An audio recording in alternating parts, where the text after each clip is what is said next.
భారతదేశంలో వివిధ రకాలైనటువంటి భాషలు ఉన్నాయి. ఆ భాషల గురించి మనం ప్రస్తుతం తెలుసుకుందాం. ఆ భాషలు ఎక్కడెక్కడ ఏ ప్రాంతాల్లో భాషలు ఉన్నాయి, వాటి గురించి వివరణ తెలుసుకుందాం. భాష సకల జీవరాశిలోనూ కూడా మానవుడు ఒక్కడే తన భావాల్ని వాక్ రూపంలో, అంటే మాటల రూపంలో వ్యక్తం చేయగలడు. వ్యక్తం చేయడం అంటే తెలియచేస్తూ ఉంటాడు. మానవుడు తన మనస్సులోని అభిప్రాయాల్ని, ఆలోచనల్ని బహిర్గతం చేయడానికి ముఖ అవయవంతో చేసే అర్థవంతమైనటువంటి ధ్వనుల సముదాయమే భాష. భాష్ అనేటువంటి సంస్కృత ధాతువు నుంచి వచ్చిన భాష అనే పదానికి మాట్లాడబడేది అనేటువంటి అర్థం చెప్పచ్చు. భాష్యతే ఇది భాష, భాషించబడేది, భాషింపబడేది భాష. మనిషికి ఉన్న ఒక అద్భుతమైన శక్తి మాట్లాడటం. మిగతా జీవరాశులు వేటికి కూడా మాట్లాడేటువంటి భాష లేదు, మాట్లాడేటువంటి శక్తి వాటికి లేదు. ఒక్క మానవులకు మాత్రమే అది ఉంది. మానవుని జంతువు నుంచి వేరు చేసి అతని మేధాశక్తిని పెంపొందించే భాష. విశ్వ సృష్టిలో మాట్లాడగలిగిన శక్తి ఉన్న ఏకైక ప్రాణి మానవుడు. భావి వ్యక్తీకరణమే భాష తాలూకు ఆశయం అన్నమాట. భావాన్ని వ్యక్తం చేయడమే భాష తాలూకు ముఖ్య ఉద్దేశం. మానవులందరూ కూడా ఎవరికి తోచినటువంటి భాషను వాళ్ళు మాట్లాడుతూ ఉంటారు.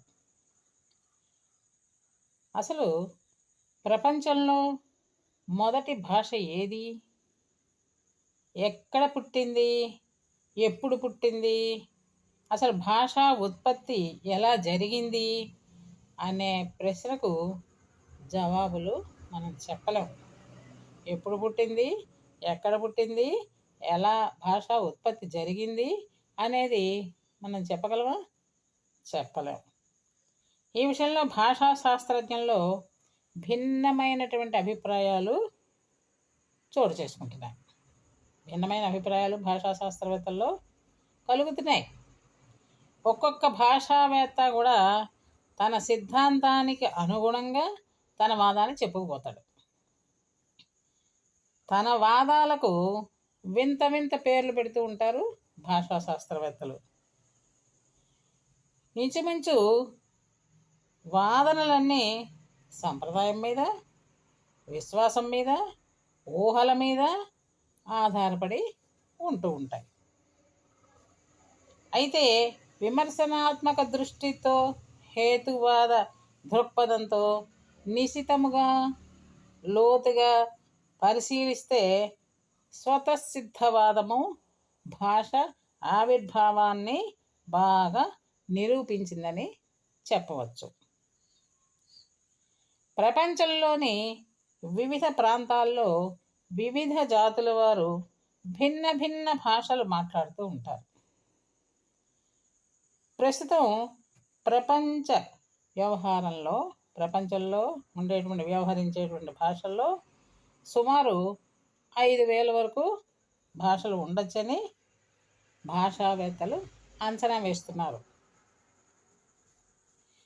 ప్రారంభంలో ప్రపంచంలో ఒకే భాష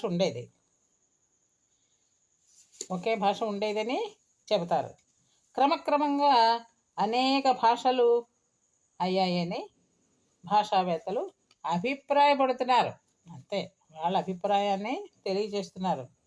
చిన్నగా ఉండేటువంటి ప్రపంచము ఏ విధముగా అయితే అభివృద్ధి చెంది పెద్దదిగా విస్తరించిందో అదేవిధంగా భాషలు కూడా అదే విధంగా విస్తరించాయని భాషావేత్తలు చెబుతున్నారు.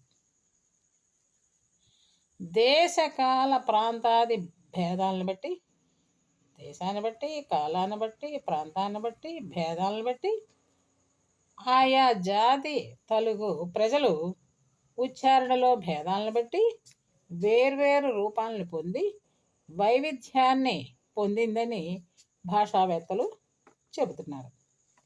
దీన్నే ఏకమూల భాషావాదము అని కూడా అంటారు. ఇలా కాకుండా ప్రారంభంలో అనేక భాషలు పుట్టి క్రమక్రమంగా ఎక్కువ భాషలు అయ్యాయని మరికొందరు భాషా శాస్త్రవేత్తలు చెబుతున్నారు. దీన్నే బహుమూల భాషావాదము అని కూడా అంటూ ఉంటారు. మొత్తం మీద చెప్పాలి అంటే ప్రారంభంలో ఒకే భాష అదే అనేక మార్పులు చెంది కాలక్రమేణా ఆ భాష నుంచి అనేక భాషలు పుట్టాయని ఎక్కువ మంది భాషా శాస్త్రజ్ఞులు చెబుతున్నారు.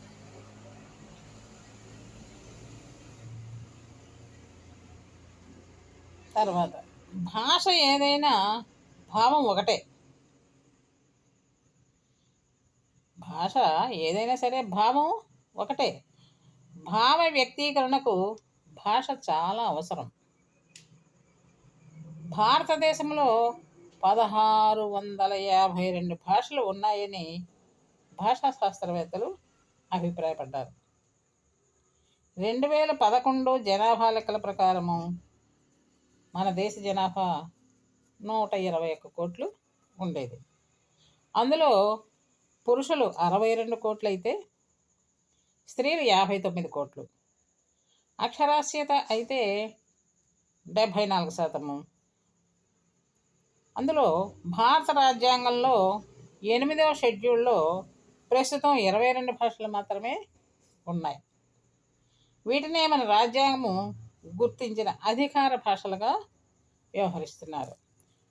మొట్టమొదటిసారిగా భారత రాజ్యాంగము 14 భాషలను మాత్రమే అధికార భాషలుగా వ్యవహరించింది.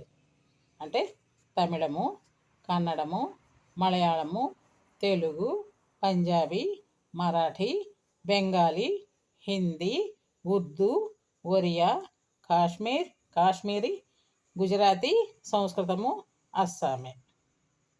తర్వాత 1967వ రాజ్యాంగ సవరణ వల్ల సింధీ అనేటువంటి భాష 15వ అధికారి భాషగా గుర్తింపు పొందింది. 1992లో 71 రాజ్యాంగ సవరణ ద్వారా కొంకణి, మణిపురి, నేపాలీ అనే 3 భాషల్ని 8వ షెడ్యూల్లో చేర్చారు. ఈ విధముగా భారతీయ భాషలు వర్గీకరణ చేశారు.